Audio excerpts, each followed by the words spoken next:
You know, every single day is just a series of choices, isn't it?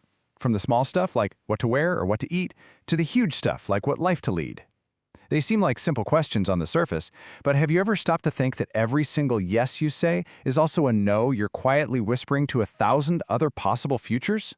Well, today we're going to pull back the curtain and take a look at the invisible price tag that comes with every single decision we make.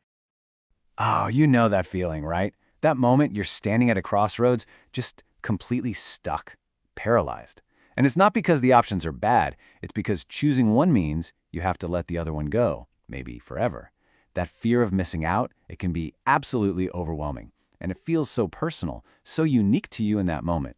But what's wild is that it's actually one of the most fundamental rules of being alive. So yeah, that leads us right into our first big idea, what I like to call the invisible price tag. You can think of it like a secret kind of currency. And with every single choice you make, you're spending it, whether you even realize it or not.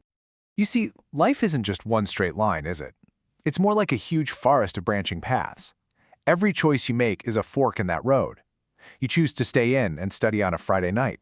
Well, that means you're saying goodbye to that other version of you, the one who went to the party. You decide to take that big promotion in a new city. You're also closing the door on the life you have right now. Every single yes is built on the foundation of a silent no. And believe it or not, this whole idea actually has a name. It's called opportunity cost. Now, I know that sounds like something straight out of an economics textbook, but trust me, it applies to every single corner of our lives. The real cost of any choice isn't just about money. No, it's the experience you gave up, the connection you missed, the joy of that next best thing you had to let go of. It's like the ghost of the path not taken. Here's a beautiful way to think about it. Imagine your life is a little garden. Your time, your energy, that's the soil. Now if you decide to plant a huge, mighty oak tree, that's awesome.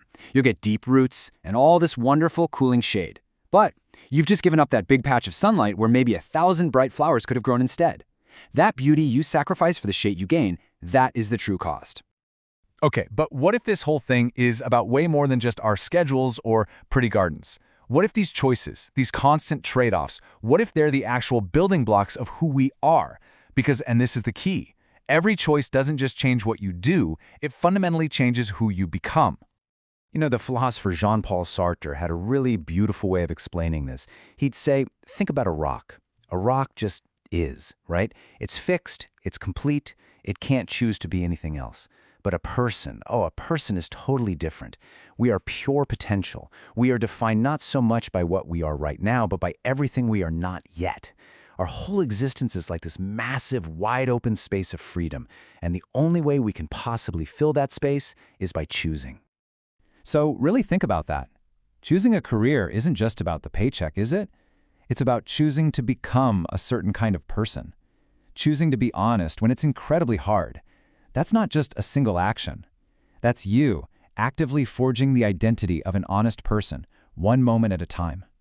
We are, quite literally, the sum total of all our choices. But what happens when the choices aren't just, difficult, but they're absolutely devastating? What do you do when every single path forward seems to be paved with loss? Well, for that we need to turn to one of the world's oldest and wisest stories, the Bhagavad Gita. Let me set the scene for you. This is the cry of a great warrior, Prince Arjuna. He's on a battlefield, ready to fight a righteous war to reclaim his kingdom. But when he looks out across that field, he doesn't see an army of enemies. He sees his own family, his cousins, his uncles, his most beloved teachers. His sacred duty as a warrior is demanding that he kill the very people he loves. And the sheer horror of this choice, his body literally starts to shut down. I mean, his choice is just impossible. On one hand, he can fulfill his duty, be the warrior he was born to be, but the cost, that invisible price tag, is the lives of his family. On the other hand, he can spare them, but the cost then is abandoning his entire purpose and letting chaos take over. It's a choice between unimaginable grief and a life of shame.